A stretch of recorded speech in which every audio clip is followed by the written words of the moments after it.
Robin Hood Radio presents Stage Right or Not with Michele Willens. Michele is a longtime journalist and herself is a published playwright of several theatrical works. She's a frequent contributor to the Huffington Post, Daily Beast, and the Atlantic websites. Another opening of another show. Well, here we go again.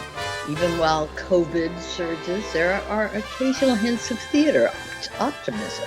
For example, David Byrne's American Utopia, which had a nice run earlier this season on Broadway and has since been filmed by Spike Lee for HBO, just announced it is selling tickets for a second Broadway run for a year from now.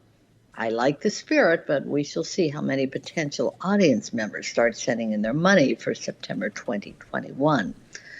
Meanwhile, more companies are doing what the Manhattan Theater Club unveiled this past week, a lineup of virtual variety to be offered at least through the end of 2020. And the online offerings go on. Literally, my stream runneth over. This past week alone, I watched another of the Actors Fund benefit readings of so-called classics.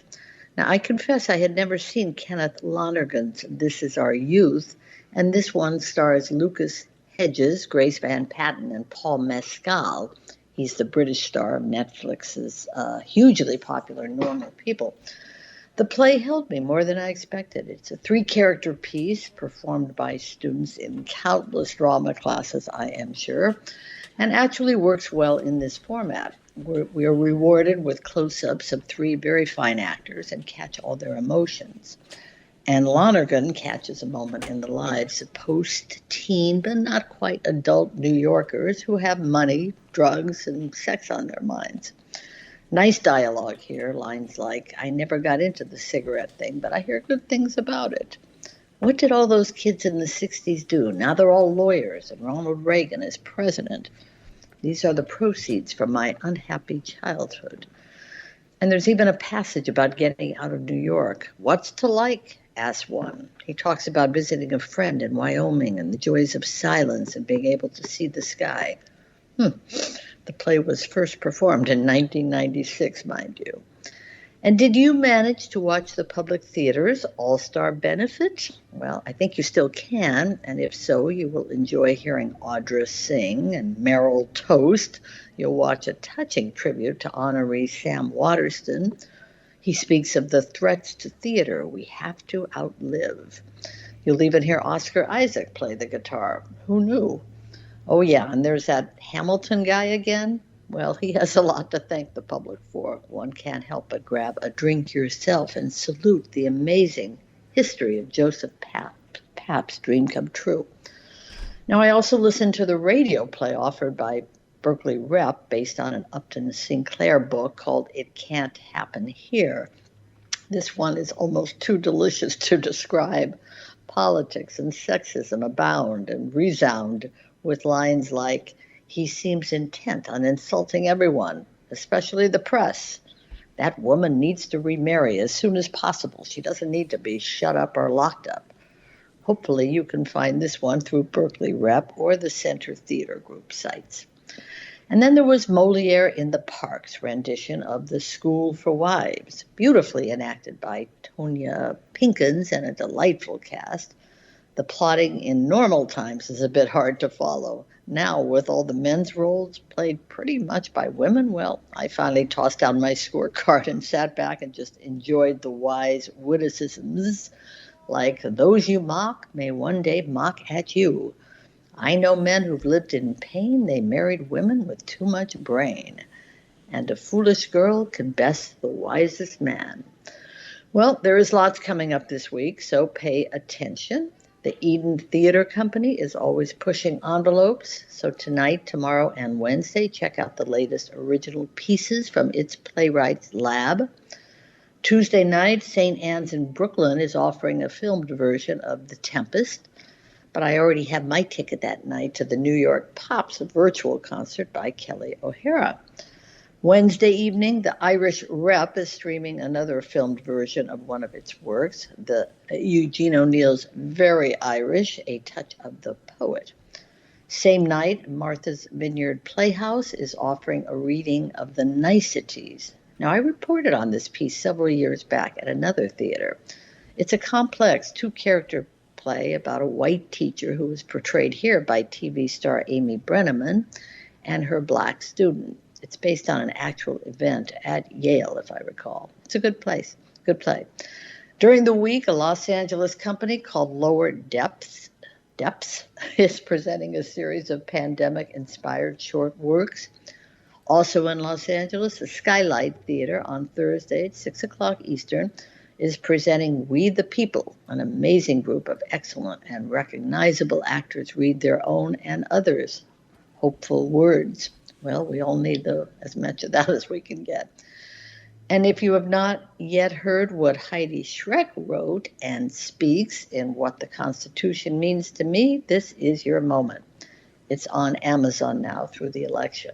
It's not perfect, and neither is the document the play explores, but lots of good reminders here and questions worth answering. Off-Broadway's highly regarded The New Group is offering reunion readings of two plays by Wallace Shawn, Evening at Talk House and Aunt Dan and Lemon. And you can go to Tomorrow Ticks to watch yet another Actors Fund reading. This one is called Race by David Mamet. Directed by Felicia Rashad. She is very busy, by the way. It features David Alan Grier. It's not one of Mamet's best, but the title alone tells you why this one now. Most exciting, at least for me, Friday and Saturday, the Barrington Stage Company is offering Typhoid Mary, written by Mark Saint-Germain. He's the man behind the company's recent reading of a new work about Eleanor Roosevelt. The cast includes the incomparable Judith Ivey and Joe Morton. Wow, count me in. Friday, you might also stream a live version of sorts of Orson Welles' legendary War of the Worlds. This is a benefit for the Keene Company. It's Keen. And don't forget that the Mint Theater Company is continuing to stream a recorded version of one of its forgotten plays, The Conflict, about two longtime friends competing in a brutal election. This is a lovely show, and yep, it hits some recognizable and vulnerable new nerves. Speaking of which, a piece called JQA, as in John Quincy Adams, can now be streamed through November 4th on San Diego Rep's site. It sounds all over the place in terms of diverse casting. One character may be played by different actors at different times, but it also sounds rather wildly fun. Finally, the International Theater Company, of which I know nothing, is presenting an interesting reading of a play called Daisy. This one is about arguably the first negative political ad. That was in 1964. Its target was Barry Goldwater, and yet it only featured a little girl, a popular flower, a harrowing count to 10, and it aired just one time. This one is like watching real Mad Men and One Key Woman before there was TV's Mad Men. And it actually raises some still relevant questions. So, our theme this week, Jill, what's old can be and seemingly is new again. Do we have any notion of who all's watching? Not at all. Okay, I was just curious. Not at all. Even places like Netflix never give their... The only way you know who's watching, I will say this, is when you're on a lot of these readings, which I am, on the bottom, if they're done Zoom style, if it's just a reading that's coming at you, no. If it's a Zoom style one, which means you're watching with other people and you can send in questions to the actors, etc., then you get a sense. So I'll look down and there might be 300 people. There was this week on one. I think it might have been, I don't know if it was, which one it was, but I did look down 300. There have been ones with over 1,000. I'm sure the public theater benefit probably had over 1,000. So sometimes you can't tell how many. These are free by and large. Some of them you pay a small fee. But no, it's hard. It's hard to know. I interviewed a man named Dakin Matthews this week who's doing sheltering with Shakespeare for theater for a new audiences site. And I said, "Do you have any idea what kind of response you're getting?" He said, "No." He says he knows they have a mailing list, so to speak, of 25,000 people. Whether they're all watching his thing. He just doesn't know. So it's hard to tell. I was just curious, because we talk about it, and it's got its own ability to seem like a lot of people are. I'm just absolutely curious. I wonder. I mean, the people, the companies themselves must have some sense of who all. I bet Barrington Stage Company does. They've done a lot of good work, and I think the Eleanor one was a Zoom because I remember writing in some questions to them while it was on. And that had a pretty good turnout, I think.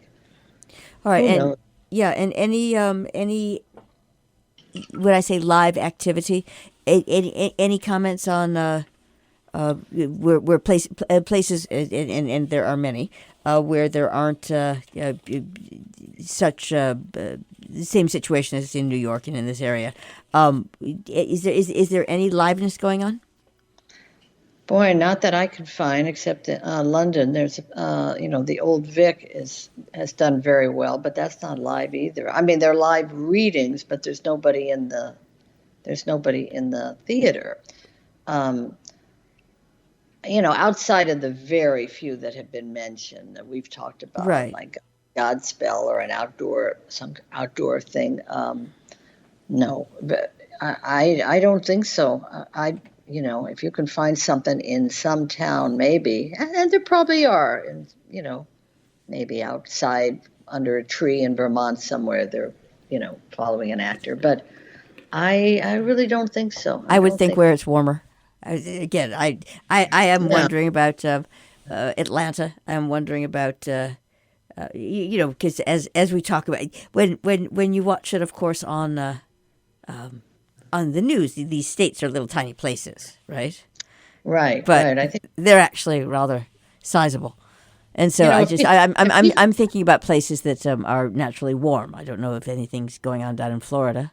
When I talk about it, I'm not talking about. I'm just wondering if people who are doing and have done good regional work are doing that, not in states that are completely shut down, but in states that are not.